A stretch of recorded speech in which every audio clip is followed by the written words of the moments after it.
Today we have Professor Joseph Polchinski. Professor Polchinski received his BS in physics from the California Institute of Technology in 1975. He received his PhD in physics from UC Berkeley in 1980. After 2-year stints as a research associate at the Stanford Linear Accelerator and at Harvard, Professor Polchinski joined the faculty at the University of Texas at Austin in 1984. He moved to UC Santa Barbara in 1992, where he is a professor of physics and a permanent member of the Kavli Institute for Theoretical Physics. Professor Polchinski held an Alfred P. Sloan Fellowship from 1985 to 1989. He was elected a Fellow of the American Physical Society in 1997, a member of the American Academy of Arts and Sciences in 2002, and a member of the National Academy of Sciences in 2005. He has recently been awarded the 2007 Danny Heinemann Prize in Mathematical Physics of the APS, the American Physical Society, the 2008 Dirac Medal of the ICTP, and the 2013 Physics Frontiers Prize. And on a personal note, I'll just say that I learned a lot of quantum field theory from reading your work, so thank you very much, and it's an honor to invite you. If we can welcome Professor Polchinski.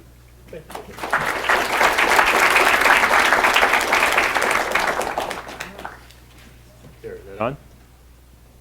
No? Wait. Yeah, it's green. Is it recording? Oh, very good. Okay. So thank you. And so I'll start with a very brief history of the information paradox.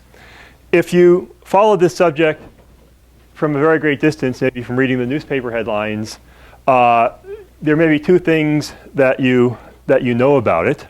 Oops, that's the wrong way.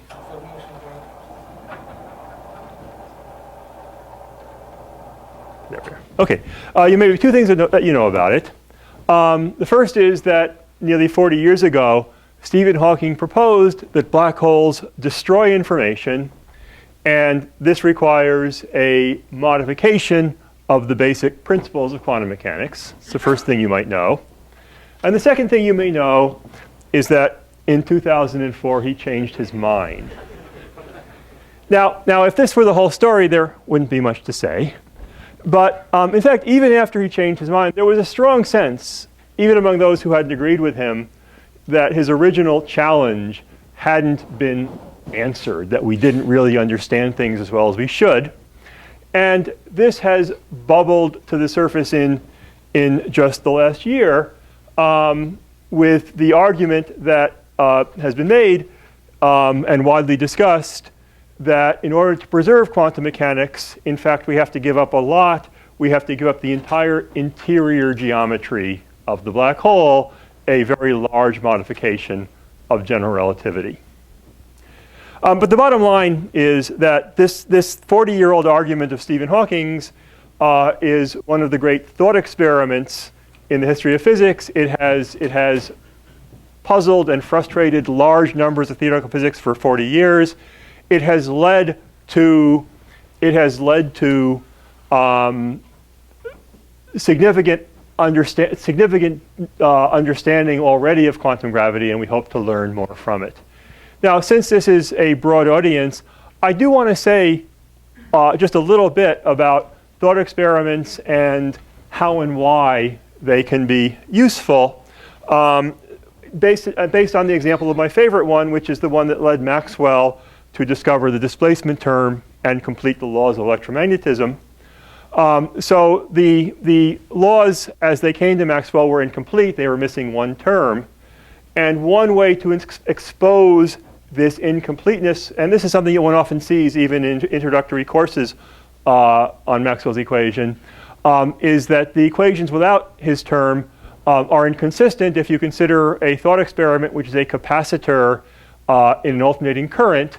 Then you get different answers for the circulation of the magnetic field around the wire, depending on which integrating surface you use. So the equations simply aren't complete. And from this clue and other clues, and I'll return to Maxwell at the very end of my talk, from this and other clues, Maxwell was able to deduce the existence of the displacement term, and as a bonus, figure out the nature of light. Why was this a thought experiment and not a real experiment? Well, It's because in order to see an observable effect in those days, one needed a circuit that one needed to drive a circuit at a gigahertz rate, a nanosecond time scale, and that wasn't easy in the 1800s. It took Heinrich Hertz 25 years to figure out how to do this and to do a real experiment that would actually see this term. Now in quantum gravity, we have a similar problem because the natural timescale for quantum gravity, the Planck time, combining the relevant constants of nature, Planck's constant, the speed of light, and Newton's constant, works out to be a nano to the 5th seconds. So a time scale which is certainly as far out of reach now as a nanosecond was in Maxwell's day, if not much more. And so again, to get to a regime where quantum mechanics and gravity are both sort of fully active, we need to, well, at least for now, rely a lot on thought experiments. The flip side of this is not only why are thought experiments necessary, but why can they succeed? And well, in Maxwell's case, it was because the experimentalists had already done most of the work. 3 of the 4 terms in the equation had already been found experimentally, and so it was only necessary to complete them. And of course, theory is much more potent. When you have that much information, theory becomes much more potent. Similarly, with quantum mechanics and gravity, we have 2 very well understood, very successful theories, quantum mechanics and gravity. Each is extraordinarily accurate in its own regime. And so with thought experiments, we can consider regimes that could be reached in principle, if not in practice, and ask, what does quantum mechanics say? What does general relativity say? Do they disagree? And what do we have to do to fix that? And black holes have been a fruitful arena for this. So what I want to do is to first describe Hawking's thought experiment and tell you what he concluded from it, tell you a little bit about some of the reactions, and then go through it in more detail, and then bring you up to date. So for the purpose of this talk, this is what a black hole will look like. This is a classical black hole, and its time is increasing upward. It's a history. One starts with diffuse matter. The matter collapses, eventually reaching what is, as far as Einstein's equation can say, a singularity. But well outside the singularity is the horizon. Anything which passes the horizon, even light, is doomed to fall into the singularity. But the horizon itself, as far as general relativity can tell us, is a perfectly smooth place. Theorists are fond of saying that this whole room could be falling right now through the horizon of a giant black hole, and we would see nothing out of the ordinary. There's no experiment that we could do that would detect any change in the laws of physics or any discontinuity as we cross the horizon. This is the classical picture. Quantum mechanically, there is something happening, the Hawking process, Hawking radiation. So virtual pairs can form, and in the field of the black hole, they can become real pairs, with one falling into the singularity and one escaping from the black hole and carrying energy away. And although this process does use both quantum mechanics and general relativity, it is taking place in this region of smooth, low curvature where there's no sign of any problem, and so the calculation should make sense and give the right answer. And so the black hole can emit, and interestingly, the emitted radiation has a black body spectrum. The black hole has an effective temperature. Of course, something can happen once, can happen many times, and eventually the black hole emits all of its energy, and the final state is just this outgoing radiation. So the thought experiment is to repeat this process many, many times with the same initial state each time, and then measuring the outgoing radiation in a large set of different quantum bases. Okay, that's the thought experiment. And again, this is what led Hawking to conclude that quantum mechanics breaks down. To state his claim in a more precise way, I want to review density matrices. So in simple situations, a quantum system is described by a state vector. But more generally, one has to use density matrices, which is another way to say this is our system we may not know what the wave function is. The wave function may be, we may only know that the wave function is drawn from some set of possible wave functions with some classical probability for each. Now, density matrices come up particularly in statistical mechanics. For instance, if we have a system coupled to a bath, then the combined system plus bath might well be in a pure state. But the system by itself, the most complete description we can give of it is a density matrix, an ensemble of possible wave functions with a classical probability.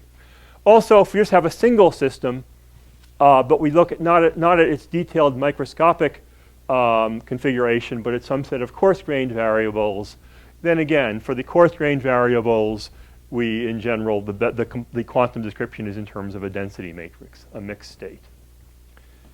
What Hawking said was that in this black hole experiment that I described, the fundamental evolution, even if you start from a pure quantum state, then the complete description of the final Hawking radiation, the complete description of everything in the final state can only be in terms of a mixed state. That is, no definite wave function. And this is not what ordinary quantum mechanics does. In ordinary quantum mechanics, you have some Schrodinger-like equation. And this is true even in quantum field theory. It's true as far as you know, even in string theory. It all lives within the usual framework of quantum mechanics.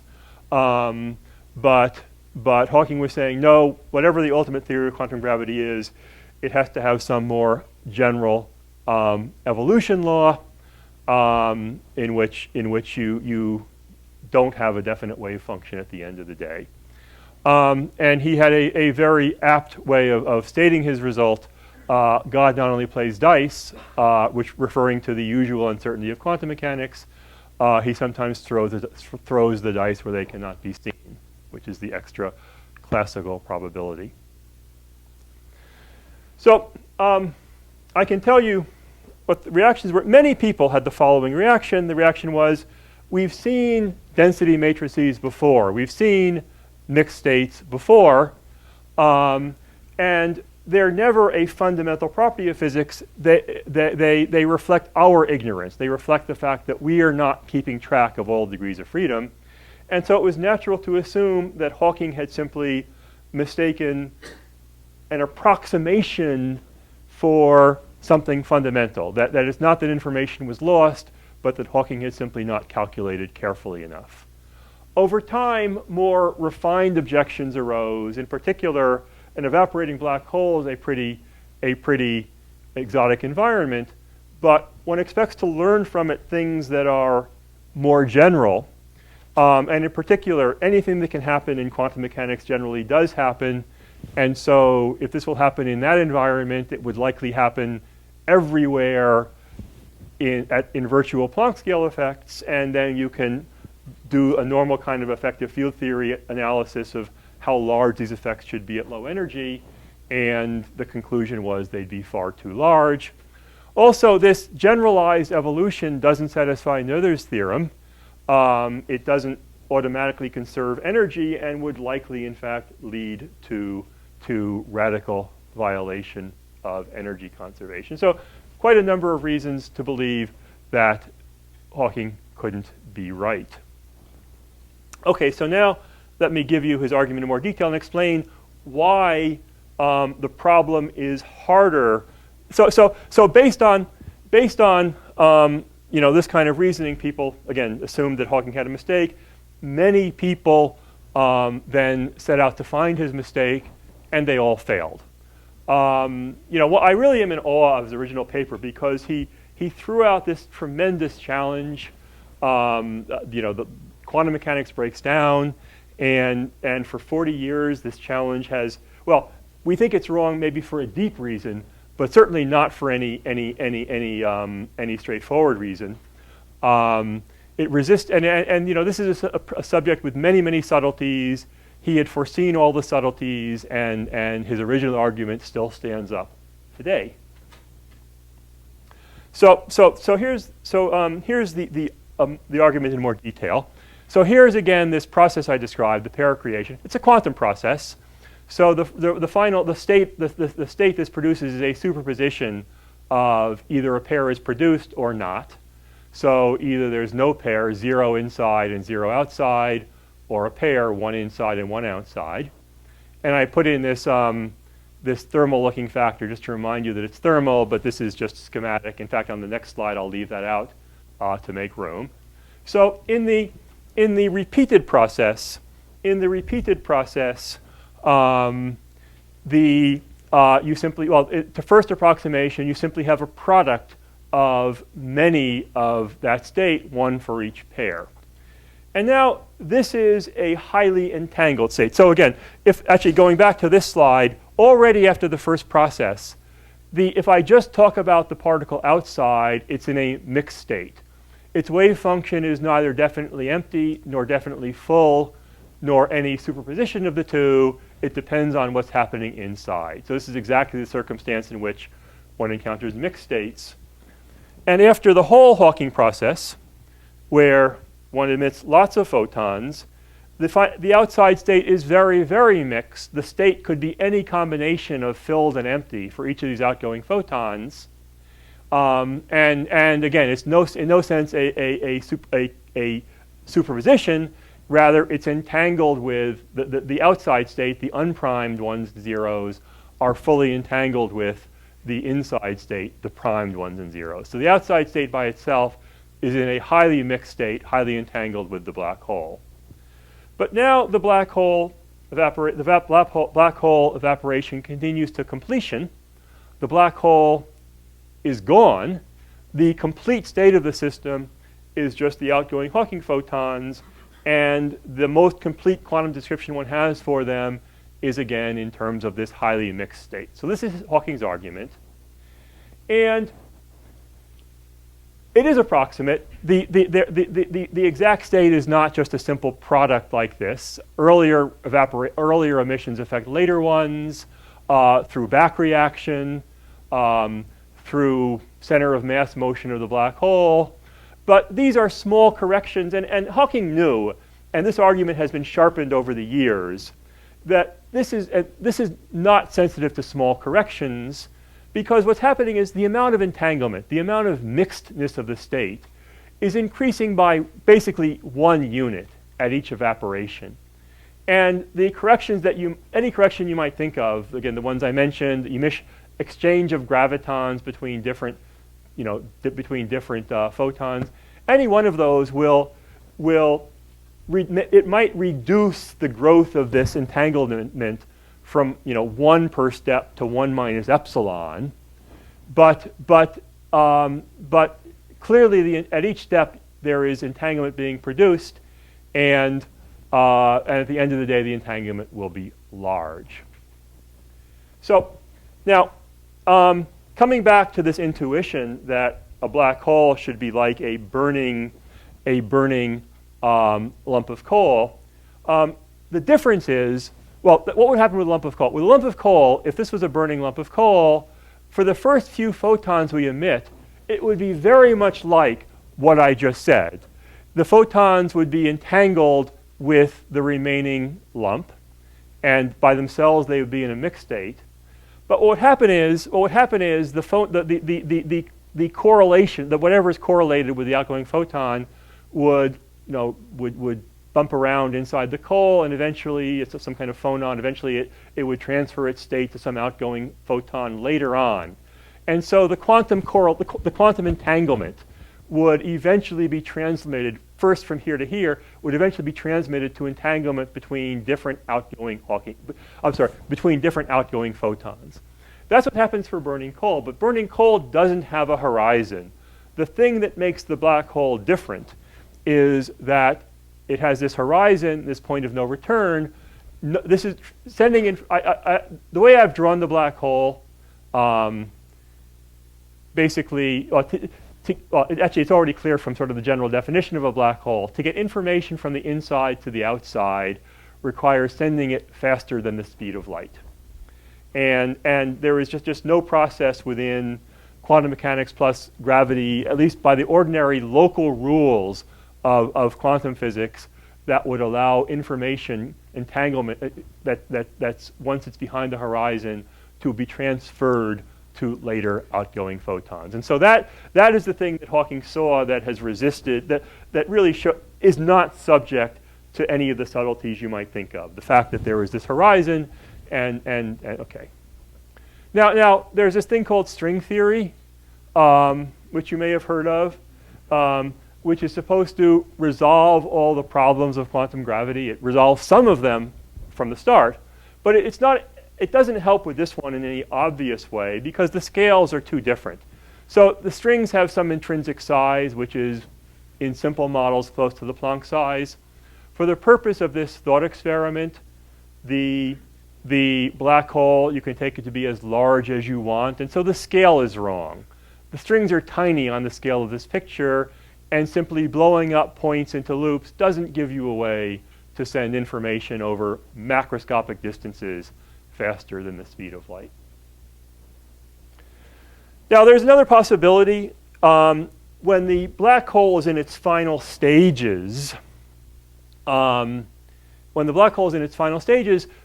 curvature is large. We don't really know the laws of physics, and maybe it doesn't finish evaporating. Maybe, in fact, after it stops evaporating, one is left with a remnant. And now you can again preserve quantum purity if this remnant has an enormous number of states, storing effectively all of the information in the quantum state of these inflowing particles. And so there's this enormous entropy of entanglement between the many possible states of the outgoing Hawking photons and the many possible states of the remnant. This is a logical possibility which has been revisited many times. It's unattractive for a number of reasons. It certainly violates another principle that comes from thinking about black holes, which is the idea that the number of states of the black hole should depend on its size and should be small for a small object. But also, having light objects with arbitrarily many internal states, you again have to worry about virtual processes with these particles, and there's nothing that would make that small, because you have sort of an arbitrarily large number of these remnants. And so they should be pair produced all the time because there are so many available final states. So what I've just described now was the situation in the first 20 years after Hawking's paper. And this is more or less my state of mind, where I've told you the three broad classes of ideas, and there are sub-ideas in each category, but most ideas fit into one of these three classes. I would try to make remnants work for a while and fail, and then try to find some way to get the information out and fail, and then, well, think about that, and it never converged, as you see. And remarkably, we now think we know the answer, at least to this much. Certainly not everyone agrees, but many of us who, again, saw none of these as attractive, we now have new information which we believe chooses the right answer. And the new information comes from it comes in part from thinking about this problem directly, and in part from bringing in new ingredients. So we've learned that many large quantum systems have a property of duality, which means that there are two or more different sort of ways to describe them. Or we have two or more different large quantum systems. We think they're different. They look different. We describe them in different ways. But somehow secretly, they're the same system being looked at in different variables. This is very common in low dimensions, where we can describe quantum systems in 1+1 dimensions as field theories of fermions or as field theories of bosons, or for some spin systems where we can describe them as being either weakly coupled or strongly coupled, but they're just the same in different variables. But it turns out to be remarkably common even in higher dimensional quantum theories, quantum field theories, even in string theories. Another way to think about what a duality is, by the way, is a single quantum system that has multiple classical limits. So you get different classical systems which certainly as classical systems are entirely different from one another. You quantize each. And the quantum theory that you get is the same quantum theory. So it's one quantum theory with multiple classical limits. But what was striking was that in this matrix theory, and even more sharply in this duality of Maldaceni's, one has an example of this where one of the two descriptions involves gravity, and this thing that we're trying to understand, and the other involves just ordinary physics that we think we understand very well. And so somehow this puzzling system of quantum gravity that has many puzzles, including the ones I've described, nevertheless is in fact just an ordinary system in some again, complicated description. Here's a more detailed cartoon of the duality. And so the ordinary description, so first of all, this cylinder is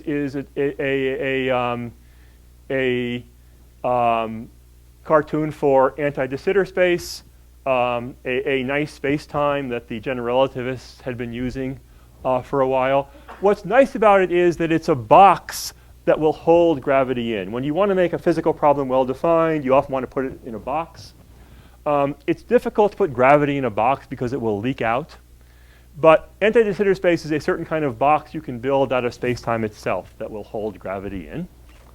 And again, one of the two classical descriptions is in terms of ordinary fields, gauge fields, fermion fields, and scalars. And this is a Feynman diagram which represents the quantization of those fields. And my perspective drawing is not so good. This diagram is supposed to be inscribed on the surface of anti-de Sitter space, the outside of anti-de Sitter space. The other description is a theory of quantum gravity which lives in the interior of the space. So the two descriptions differ not only in the nature of the degrees of freedom, but even in the nature of the space-time. And by the way, when you get the strings have come back because when you get gravity in this way, you get the rest of string theory along with it. So those strings you're supposed to picture moving in the interior of the box.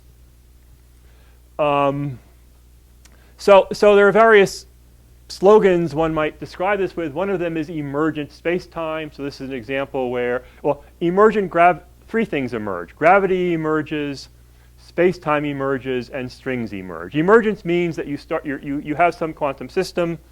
In this case, I'm thinking of this as the starting point. And when you study its dynamics, you find that the simple description of the resulting dynamics is in some new set of variables. Those are the emergent ones. And here the emergent variables include both extra space-time dimensions, they include gravity, and they include the strings.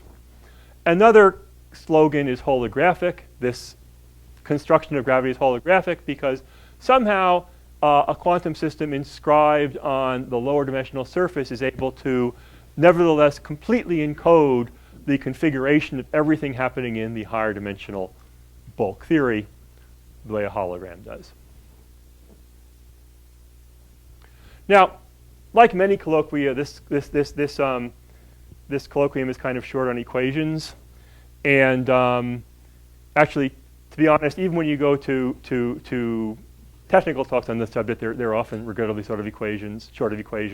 So I thought I would include one, and I would make it long. Well, of course, anybody here from high energy physics will say this looks very familiar. The kinds of fields and terms one has is very similar to the standard model. There are gauge fields, and the trace kind of reminds you that they're non-abelian. There are fermions. There are scalars. There's some kind of Yukawa couplings. There's some kind of scalar potential. So all the same kinds of terms that we have in the standard model. This is a kind of theory that we think we understand very well. at least in terms of how what are the fundamental laws of it? What is we don't always know how to solve it, but we know what the equations are and we know what they mean, and we know okay. Now the difference from the standard model is there's more fields and there's more indices and exactly how they're coupled together, but those are details. The surprise is that this theory, which again looks like a theory that doesn't have gravity in it, just lives in a flat space, a non-dynamical space, secretly again from its dynamics, a theory of gravity emerges. And again, the history of discovery of this is kind of another story I don't have time to go through, but again, it was largely driven by the paradoxes of black holes, both the question of, actually, since it's kind of a local story, I'll mention it. Of course, there's this other puzzle about this other confrontation between quantum mechanics and gravity. Gravity says that black holes are smooth, hairless geometries. Quantum mechanics says they have some detailed structure of microstates. And so Kummerer-Waffe and Andy Strominger first were able to count the states of black holes by relating them to the states of d-branes. And having resolved the counting of states, it was natural then to ask about dynamics and information. And it was here that coincidences were discovered between the black hole description and the string d-brane description, which Maldacena eventually grasped as this duality. So so we have this dual system, and we could now imagine carrying out Hawking's thought experiment inside of anti-de Sitter space. And now, because we know that this whole thing can be described as evolution in a quantum field theory, and we understand quantum field theory well enough to know that it satisfies the ordinary laws of quantum mechanics, there's not room for information loss. We start with some initial state in the field theory. We end up with some much more thermal state in the field theory, and it all obeys the laws of ordinary quantum mechanics. And so we have a winner. We can stop going around in circles. Information is carried away by the Hawking radiation. Neither information loss nor it's a more detailed argument, but the kind of spectrum you would need for remnants is also not consistent with the duality, and so we have a winner. Now, it's interesting that of the three possibilities, this one is both the most conservative and the most radical. It's the most conservative because it says that black holes with their black body spectrum really behave the same way as any other thermal system. The entropy might seem to go up, the entanglement, well, they behave like any other thermal system. The radiation that they emit, again, it's incoherent for a while, but eventually it becomes pure again. All of the entanglement is transferred to the outgoing radiation. So it says that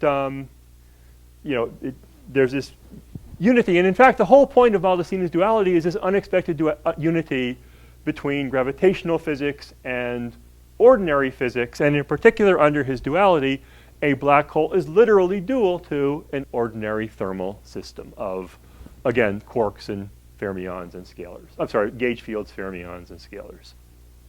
Okay, it's the most conservative, but it's also the most radical, because this is the one that requires somehow sending information faster than the speed of light. And so the price of preserving quantum mechanics is that somehow relativity and space-time itself is not what we thought it was. It doesn't satisfy the rules that we thought they did. So at least we've answered the original puzzle, and in fact, as I said, a few years later, Hawking, more or less convinced by this argument, agreed. But there's a lot of things that we'd like to know still. We haven't really said, how does this work? How does the information actually travel faster than light? Where was Hawking's quote-unquote mistake? so again, we have this remarkable fact that space-time emerges dynamically, but how does this work in detail? We still don't know. This duality is kind of a black box. We argue that it must be true. We draw conclusions from that, but it doesn't give us the detailed construction. Also, this is a construction of gravity in this very special box. And we, of course, don't live in a box. We live in a cosmology, an expanding space-time. Certainly, on the list of problems that a theory of quantum gravity has to solve, probably the most important and most difficult one is the initial conditions for cosmology. And this doesn't give any lever for that problem. And so we'd like to take this construction and the principles that go with it, like holography, and understand how they apply more generally. And the black hole interior is an interesting laboratory because it shares many features with a cosmology.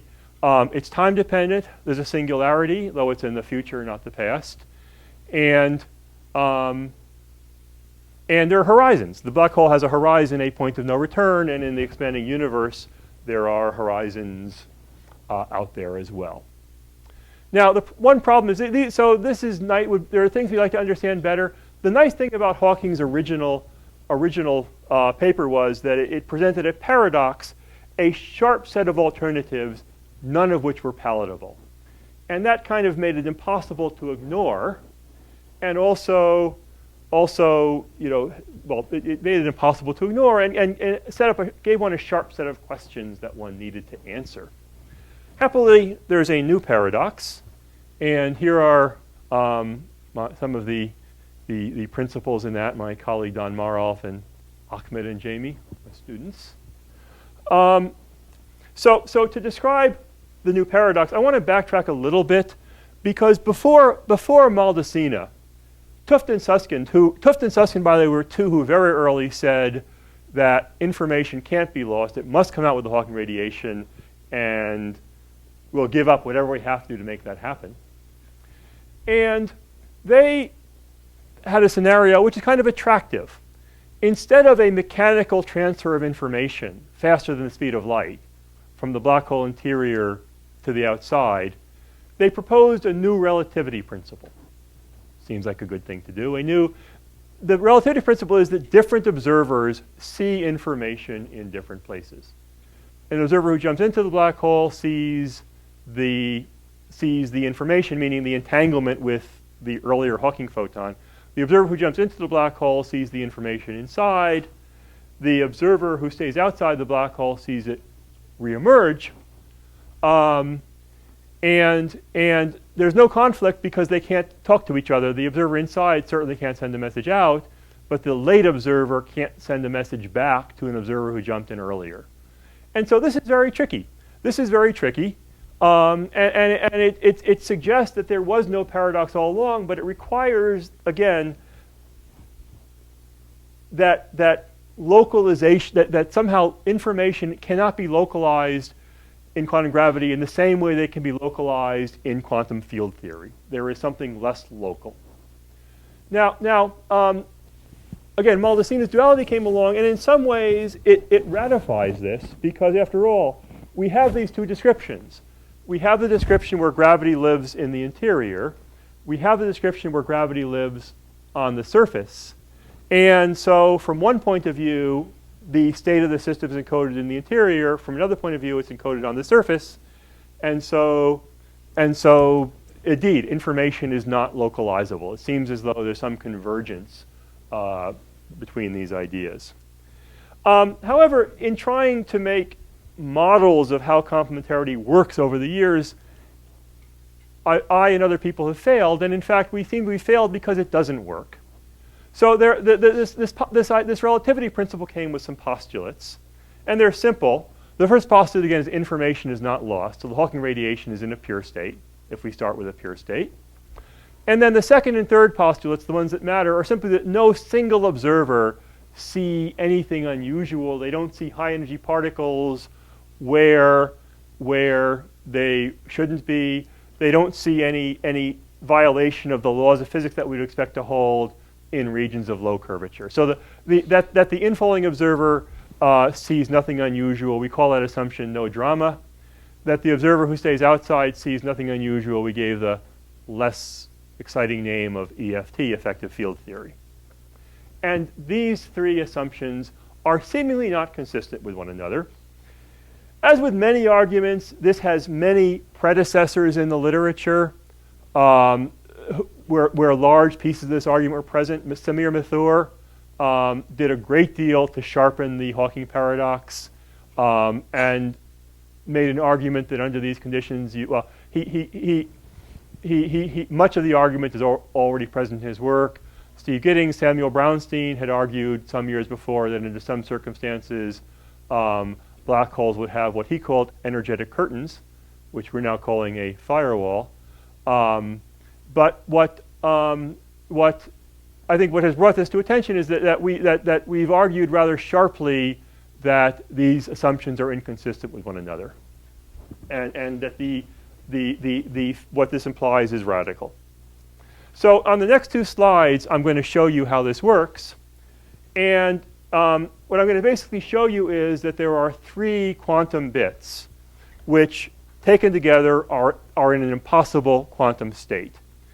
Really, all I'm doing here is taking Hawking's original argument. Hawking originally assumed that no observer sees anything funny. The normal laws of physics hold both inside and outside the black hole. And from that, he concluded that information is lost. We're just running his argument, roughly speaking, backwards, but trying to localize as much as possible what goes wrong. I think everything I say he would have agreed with before 2004. So on this slide, actually, I almost don't need, because I've already told you the key point, which I'll tell you again. So B and B prime, which I'll define better in a second, are what I earlier drew as an outgoing arrow and an ingoing arrow. And what I told you was that those two bits are entangled. Together, they're in a pure state. They're in the state that I called 0, 0 plus 1, 1, or I put a prime on it. So 0 prime, 0 prime, 0 prime, 0 plus 1 prime, 1. But I want to actually derive that fact, because the nice thing is on one slide, I can derive for you the Hawking effect and also get this fact that I need, this entanglement that I'll need to make a contradiction. So if you're studying quantum fields, the very first thing that you do is you expand them in some useful set of modes.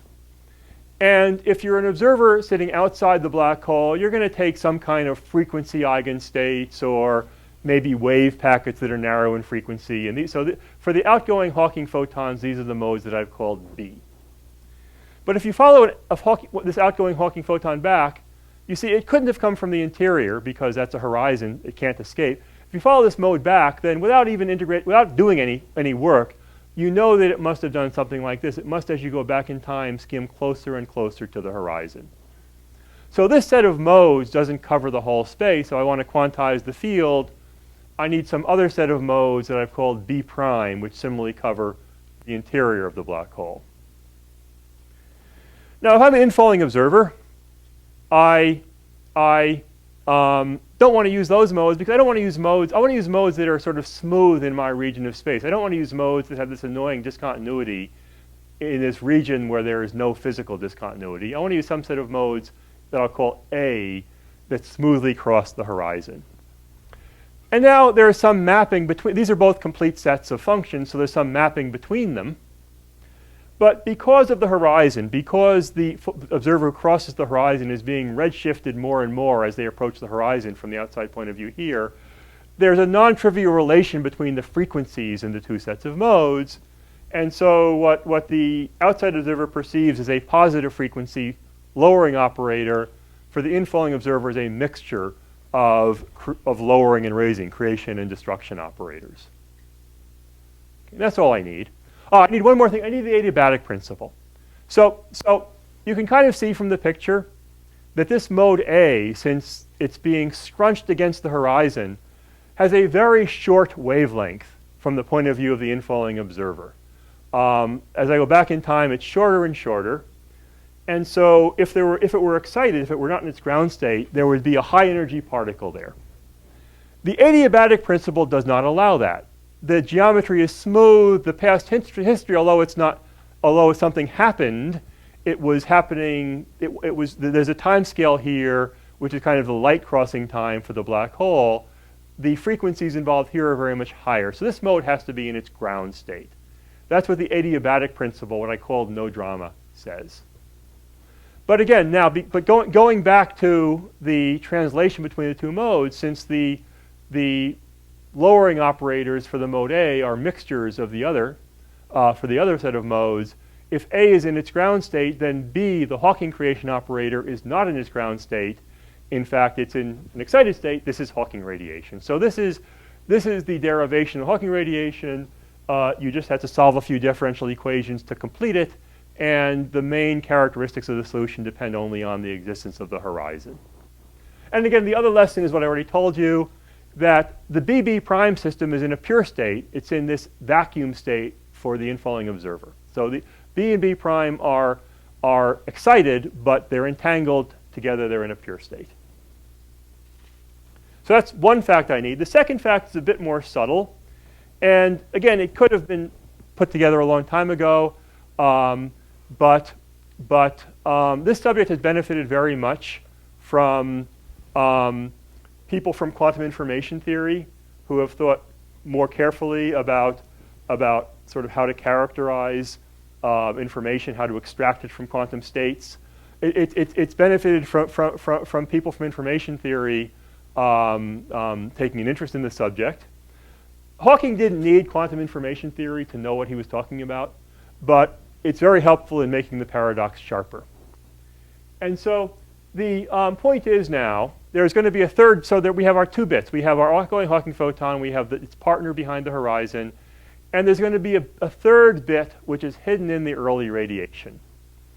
And what Hayden and Preskill pointed out was that if you capture more than half of the outgoing Hawking photons, you basically have enough information to predict everything that will happen later.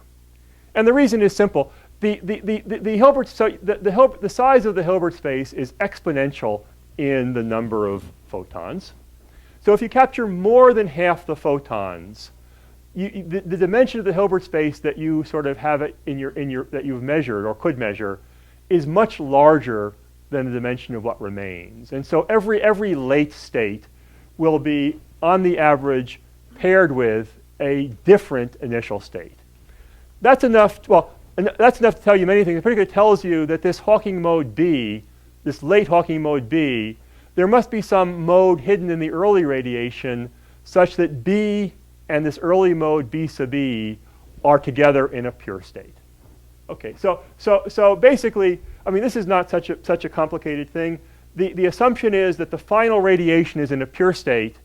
But what that means really is that, again, what that means in the light of quantum information theory is that if I have a mode, that my late mode B has to be in a pure state together with some subset of the earlier radiation. And so this is bad, because purity tells us that again, that B and the early mode B sub E are in a pure state. No drama tells us that B and B prime are in a pure state, while B itself is in a mixed state, a thermal state. Effective field theory says these are the same B. It just propagates freely from the horizon to the outside. And quantum mechanics does not allow this. No drama. You can basically show this just by trying to write down a state with these properties. No drama would require a state like this, where the B and B prime modes are in a pure state, and the B sub E is doing whatever it does. Purity would require B and B sub E to be in a pure state, while the mode B prime would do whatever it does. There's no way to write down a state in which has all of these properties. It's easy to see. You can formalize this very nicely with the property of strong subadditivity of the entropy. But I don't know how to prove this, but I do know that I can't write down 3 bits that have these properties. Moreover, actually, there were thought experiments of this type considered early on in the days of complementarity that worked, but this one failed. This one is a problem because a single observer can interact with all 3 of these photons, and so you cannot write down a consistent quantum history for an observer who interacts with the black hole for a while and then jumps in and makes measurements. So the question is, what to give up. So for purity, of course, in a situation like this, everyone has to decide what they believe, what they're willing to relax. But I'm not willing to relax ADS-CFT, and so I don't consider this an interesting option. I could be wrong. If you give up this no drama, if you give up the entanglement between the two modes across the horizon, how bad is it? Well, it's really bad. Because in quantum states, nearby quanta are always entangled. In fact, this is now used as a diagnostic for phases in condensed matter physics. It's just by energetics. The interaction implies some entanglement between them. If we give up that entanglement, it's sort of like breaking a chemical bond. There is some energy right where we broke the bond. There's it's right at the horizon. And the amount of energy is limited only by whatever we assume our cutoff is on our physics, our understanding of the physics, which is rather high above the standard model scale. It's probably near the Planck scale. And the argument sort of applies to, well, there are more technical things, but it would imply that this entire wall of high energy particles greeting the infalling observer, which my colleague Don named a firewall. And this is in a region, again, which has low curvature. As I said earlier, we're fond of saying that we could be falling through a black hole horizon right now. As far as the laws of physics are concerned, this is saying, no, that's not true. Now, everything from here on out, both pro-firewall and con, is a scenario.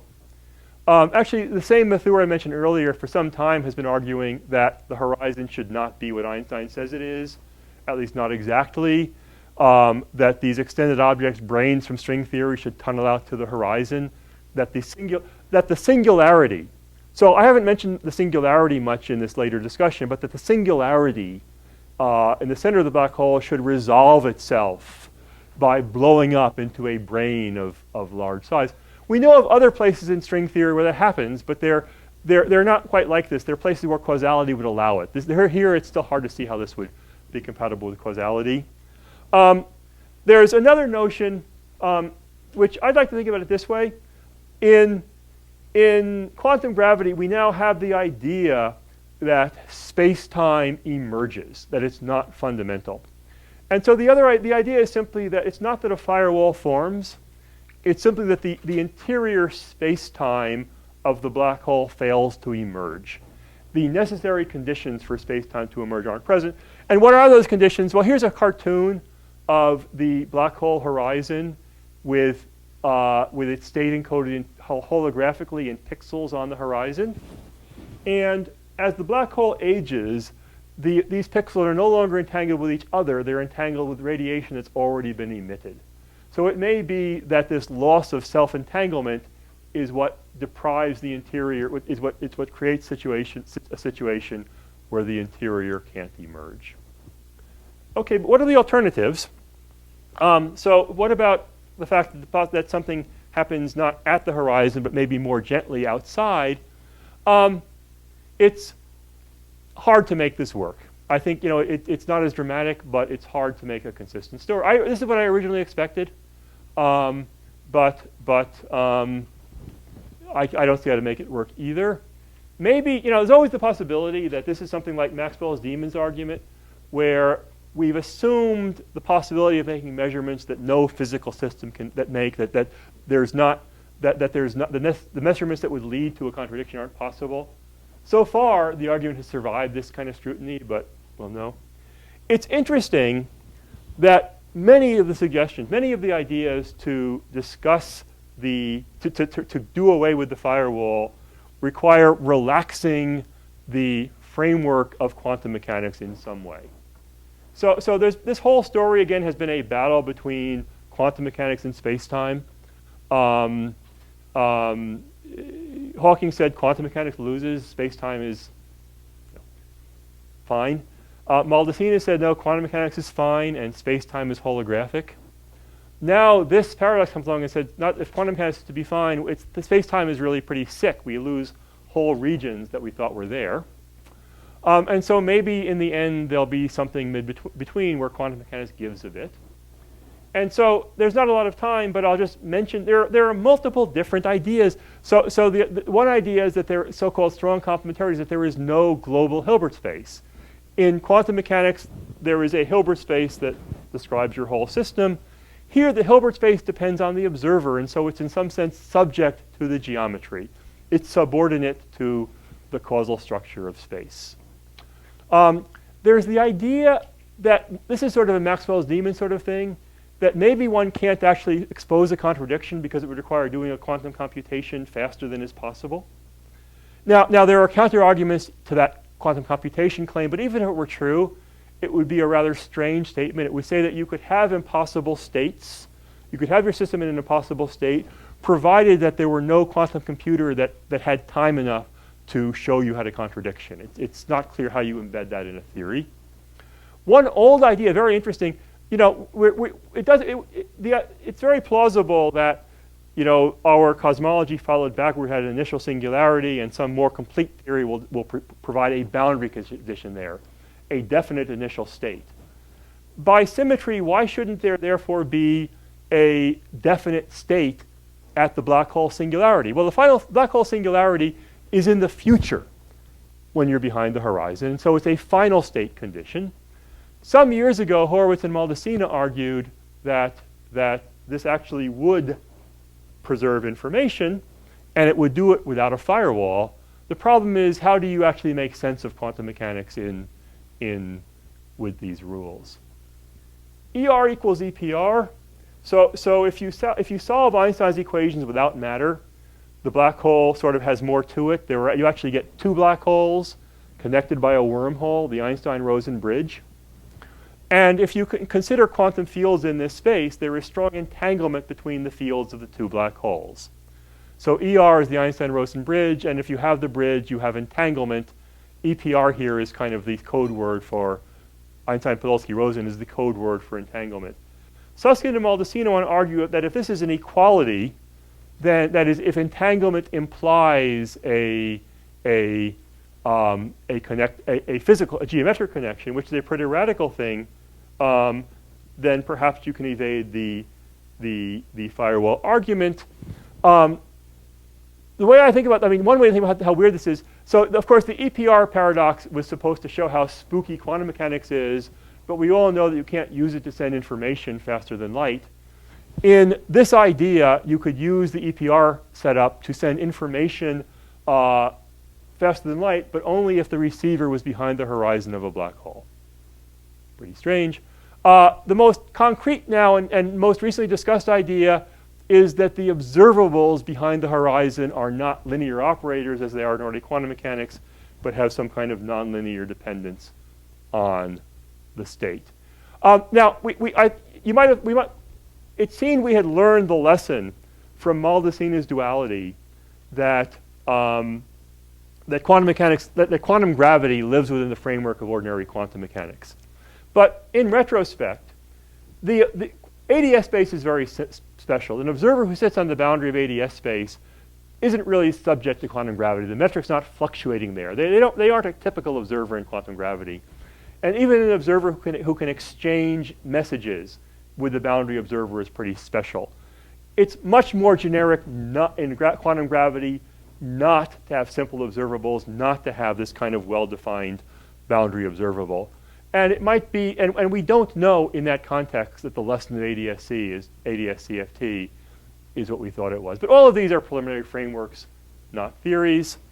So anyway, so an obvious question that one wants to ask is, are there observational effects for black holes? I have to remind you, these are thought experiments. These black holes are vastly more isolated than any astrophysical black hole, and we're supposing that we can subject them to observations of very high precision over very long time scales, not to mention plunking them in anti-de Sitter space. Anyway, but one can try to draw conclusions. And everything we know is consistent with the exterior physics being exactly as we always thought it was. Although some of the ideas, especially those that would violate effective field theory, that would violate normal physics outside the black hole, would have observable effects. Are there consequences for cosmology? Again, in cosmology, we're falling across horizons all the time and not burning up.